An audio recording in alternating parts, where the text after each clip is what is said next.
नमस्ते भाई और बहनों। मेरा नाम है केदार देवधर। कहानी केदार यूट्यूब चैनल में आप सभी का फिर से एक बार स्वागत। अभी तक हम इच्छा कहानी के 4 भाग देख चुके हैं। अभी अगला भाग देखेंगे, अगला एपिसोड देखेंगे, भाग नंबर 5। ये एक काल्पनिक कहानी है, मैंने खुद लिखी हुई है। कथा कादम्बरी मराठी .blogspot.com ये ब्लॉग पे मैं कहानियाँ लिखता हूँ, उधर में लिखी हुई है। पिछले एपिसोड में हमने देखा कि केयूर और उषा मुरली हिल जाते हैं घूमने को। वहीं पे एक बेंच पे बैठ जाते हैं और आगे का समुंदर जो नज़ारा है निसर्ग का वो देख रहे हैं। अभी केयूर के मन में ख्याल आता है कि हम दोनों का सेल्फी निकाल लेते हैं। तो वो बोलता है उषा को कि हम मुझे सेल्फी निकालना है। उषा मना करती है। वो बोलती है मुझे फ़ोटो निकालना अच्छा लगता नहीं है। केयूर बोलता है फ़ोटो अच्छा नहीं लगता निकालना, ये सुनने वाला मतलब ऐसा कोई बोलने वाली मैं पहली बार सुन रहा हूँ कि जिसको फ़ोटो अच्छा नहीं लगता है। तो उषा बताती है कैसा है, अगर हम किसी का फ़ोटो निकालते हैं, वो अपना प्रिय व्यक्ति है और कुछ महीनों बाद, कुछ साल बाद वो हमसे अगर दूर चला जाता है और जब कभी फिर हम वो फ़ोटो देख लेते हैं तो वो पूरा गतस्मृति जागृत हो जाता है और बड़ा दुख हो जाता है। तो मुझे इसलिए अच्छा नहीं लगता कि फ़ोटो निकाल ले, लेकिन तुमको पसंद है तो मैं तुम्हारे लिए सेल्फी निकालूंगी। तो केयूर बोलता है कि देखो उषा, मैं तुम्हें मुझसे जुदा होने ही नहीं दूंगा। तुम मुझसे दूर जाओगे ही नहीं, हम शादी कर लेंगे। उषा बोलती है ठीक है, अभी हम सेल्फी तो निकाल लेते, तुम्हारी इच्छा है ना। तो वो केयूर सेल्फी निकाल लेता है दोनों का और बाद में उषा के भी कुछ फ़ोटो निकाल लेता है और उधर ही बेंच पे बैठ के दूर का समुंदर जो है अच्छा सा नज़ारा वो देख रहे हैं और कुछ बातें चल रही है, प्यार भरी बातें चल रही है। बाद में कैंडल लाइट डिनर एक अच्छा सा होटल में वो कर लेते हैं। अभी रात के 11 बज जाते हैं तो वो दोनों अभी निकल पड़ते हैं नागलोली जाने को वापस। उषा ही ड्राइव कर रही है। ड्राइव करते करते नागलोली पहुंच जाते हैं। अभी केयूर बोलता है अभी मेरे को थोड़ा ठीक लग रहा है, तो मैं ऐसा करते हैं, अभी तुम्हारे फार्म हाउस पे पहले जाएंगे, तुम्हें उधर ड्रॉप करेंगे, बाद में मैं मेरे रूम पे जाएगा, मेरे बंगलो पे। उषा बोलती है ठीक है। बाद में केयूर और उषा फार्म हाउस पे पहुंच जाती है और उषा उधर उतर जाती है, ये अपना रूम पे आ जाता है। अब ये रात को सोने ही वाला है, तभी जस्ट मोबाइल चेक करता है। मोबाइल चेक कर ओ नो ऐसा बोल देता है, क्योंकि क्या होता है, अनन्या के मिस कॉल आ चुके हैं, उसका मैसेज भी आ चुका है कि वो अनन्या थाना से निकली हुई है, रात 8 बजे तक इधर बस स्टैंड पे तालुका प्लेस के पहुंचने वाली है। वो उसने मैसेज भेजा है कि मेरे को पिकअप करने के लिए उधर आ जाओ, मेरे को ले जाने के लिए आ जाओ।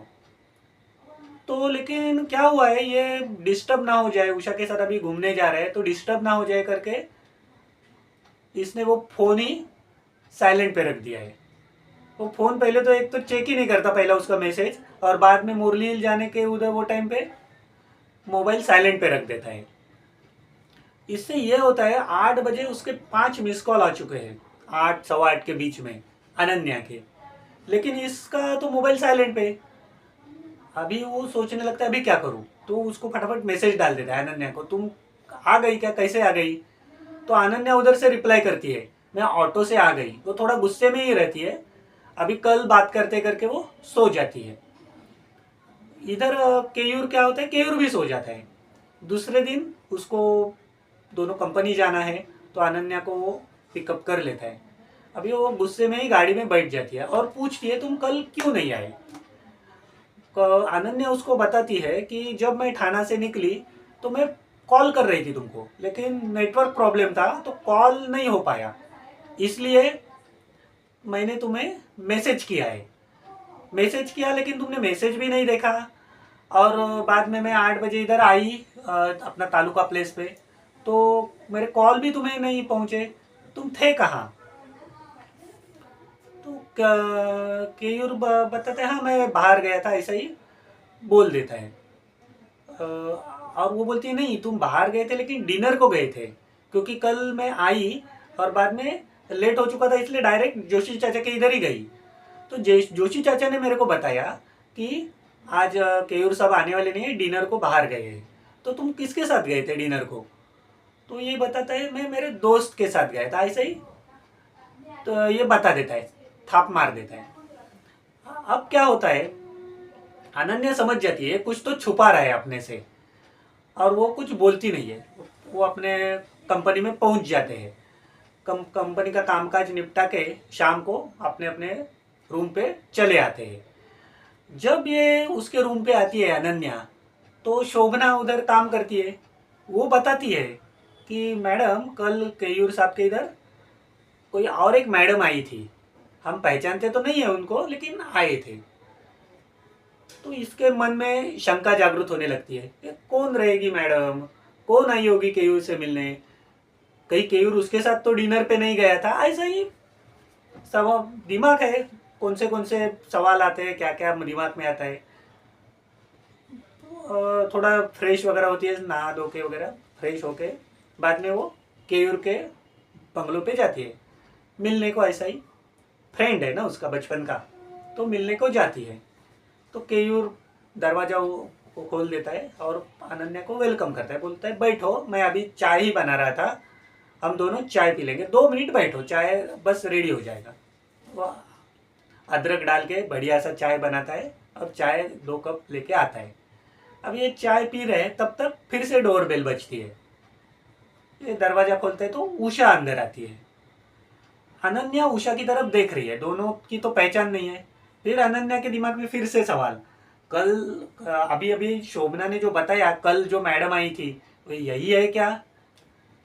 ये उषा उषा को केयूर अंदर बुला लेता है और उसको भी बोलता है उषा तुम भी हमको ज्वाइन हो जाओ, चाय मैं तुम्हारे लिए भी लेके आता हूँ। ऐसा बोल के उसके लिए भी 1 कप में चाय लेके आता है। तीनों चाय पीते हैं और केयूर उनकी दोनों की पहचान कर देता है कि ये अनन्या है, ऐसे ऐसे मेरी बचपन की फ्रेंड, ये उषा है मेरी फ्रेंड, ऐसा ऐसा पहचान कर देता है। अभी उषा क्या बोलती है कि केयूर चलो कहीं घूमने चलते हैं। अभी केयूर थोड़ा अड़चन में आ जाता है, क्योंकि अनन्या के सामने इसके साथ मैं कैसा जाऊँ, ऐसा वो सोच में पड़ता है, क्योंकि अनन्या को तो कुछ मालूम नहीं है। तो वो बोलता है नहीं नहीं आज मेरे को, मैं बोर हुआ हूँ, मेरा मूड नहीं है, ऐसा ऐसा बहाना बना देता है। लेकिन उषा उसको मना ही लेती है, बोलती है नहीं नहीं चलो चलो, उसको फोर्स करती है, नहीं चलो चलो ऐसा करके उसको मनाती है और उसको लेके निकल पड़ती है।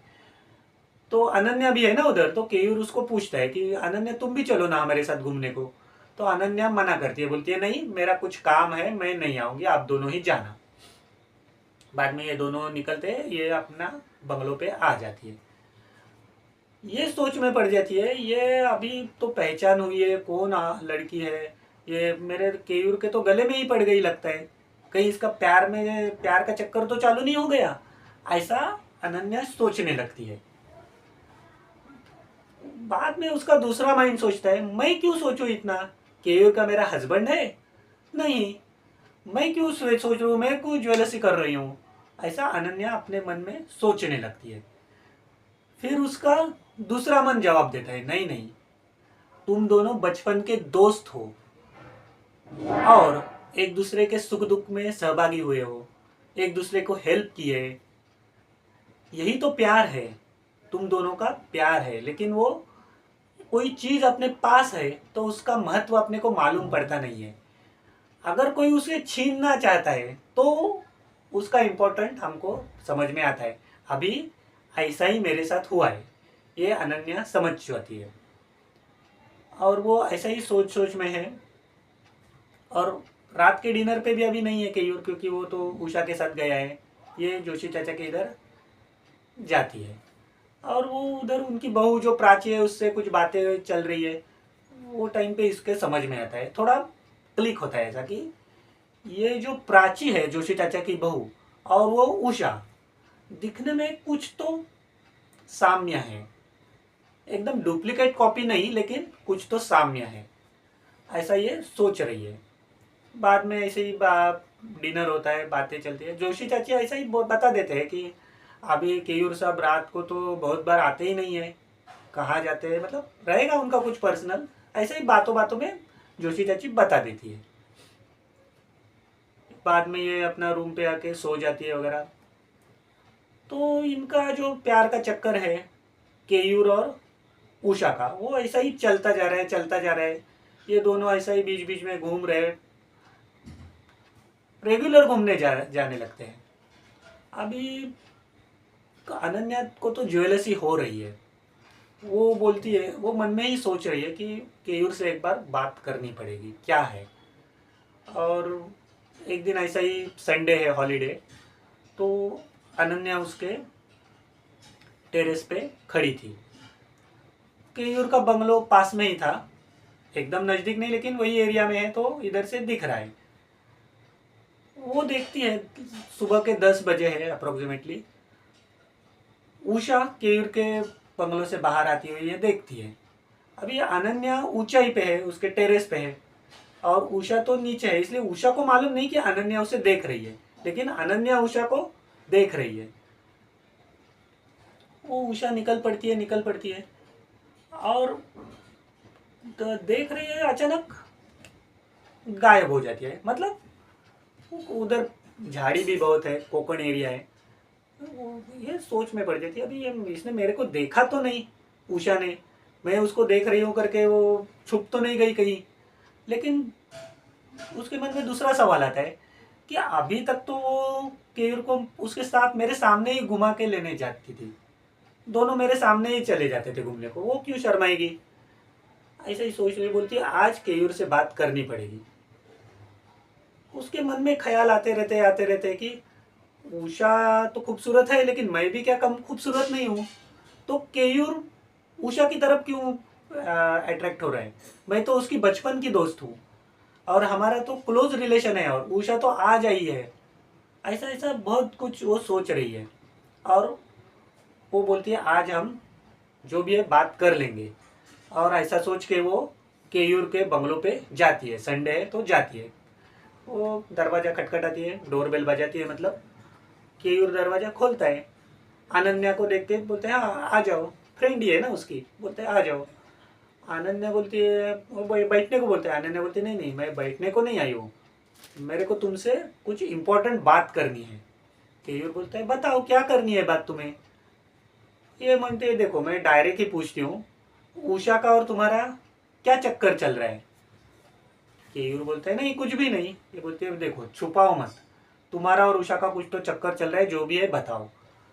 केयूर बोलता है देखो अनन्या तुम तो मेरी बचपन की फ्रेंड हो, तो मैं तुमसे कुछ छुपाएगा नहीं, जो भी है बताएगा।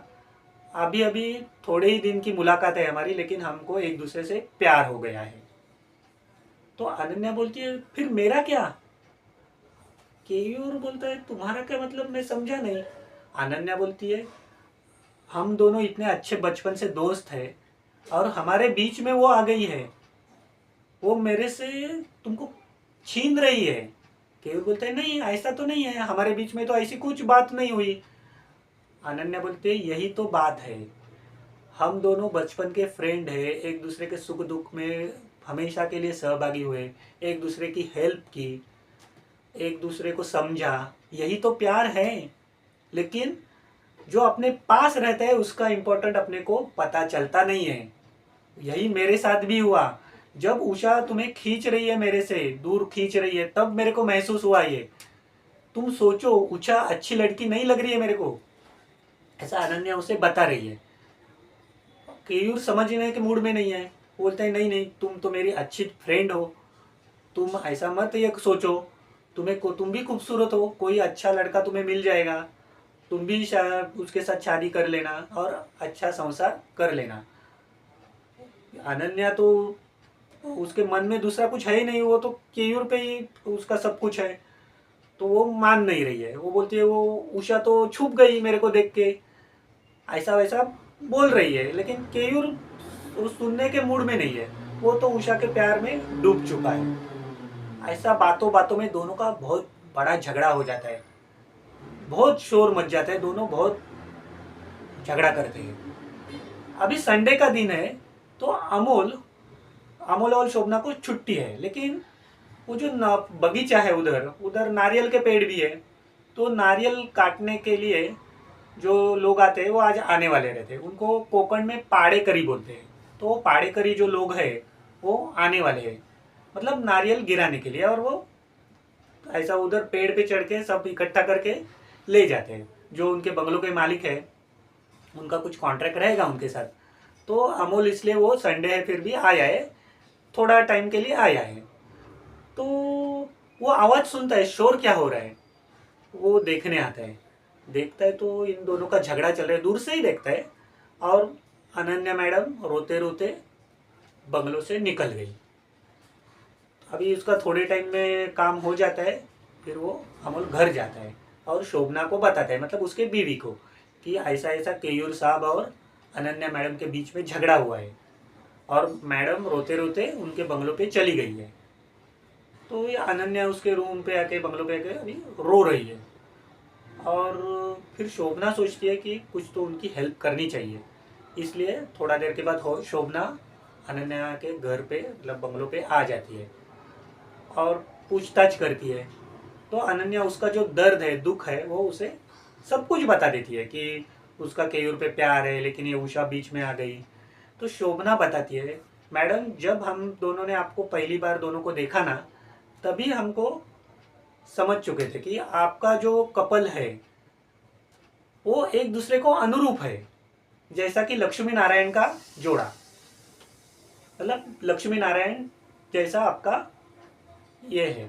तो आप, मैंने तो पहले सोचा ही था कि आप दोनों का शादी हो चुकी है, लेकिन अमोल ही बताए कि नहीं नहीं, वो दोनों अलग अलग बंगलों में रह रहे हैं, तो ऐसा कुछ नहीं है। लेकिन मेरे दिमाग में तो यही आया था कि तो आप चिंता मत करो, आप हौसला रखो और सब कुछ बराबर हो जाएगा।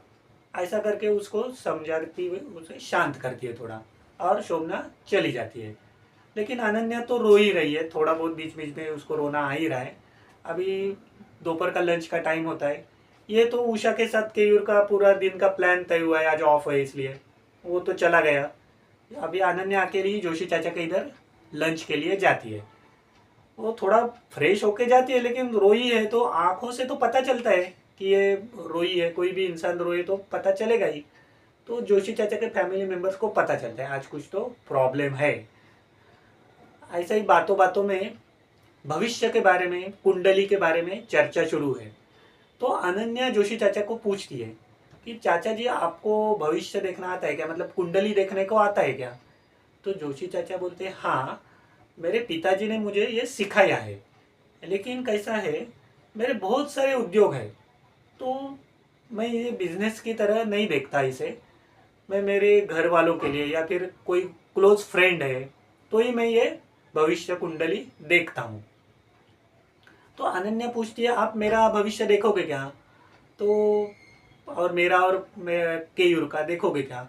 तो चाचा जी बोलते हैं हाँ, आप तो हमारे क्लोज, मतलब बहुत नज़दीकी है अभी आप हमारे, तो मैं देखेगा, लेकिन आपकी कुंडली लगेगी। अनन्या बोलती है हाँ, मैं मेरी माँ को और केयूर की माँ को बता के उसका इंतजाम करती हूँ। कुछ तो अभी तो सोशल मीडिया है, नेट से जल्दी जल्दी मोबाइल पे आ जाता है, जो भी उधर से फोटो भेजेगा, कुंडली भेजेगा, डॉक्यूमेंट भेजेगा, सब कुछ तुरंत आ जाता है। पृथ्वी के एक कोने से दूसरे कोने तक, आप सभी को तो मालूम है, इंस्टेंटली सब हो जाता है, मैसेजिंग, डॉक्यूमेंट्स वगैरह सेंडिंग। बाद में लंच होने के बाद अपना बंगलों पे आ जाती है और उसकी माँ को फ़ोन करके बताती है कि माँ मेरी कुंडली आप मेल कर देना। तो उसकी माँ सोच में पड़ती है, ये तो कभी मतलब भगवान के प्रति ज़्यादा इसने आस्था रखी नहीं थी। हाँ, नमस्कार वगैरह तो करती थी, लेकिन जप जाप, व्रत वैकल्य, ऐसा कुछ ये करती नहीं थी। अभी ये डायरेक्ट कुंडली क्यों देख रही है, लेकिन अच्छी बात है, कुंडली देख रही है तो ठीक है, वो उसको मेल कर देती है।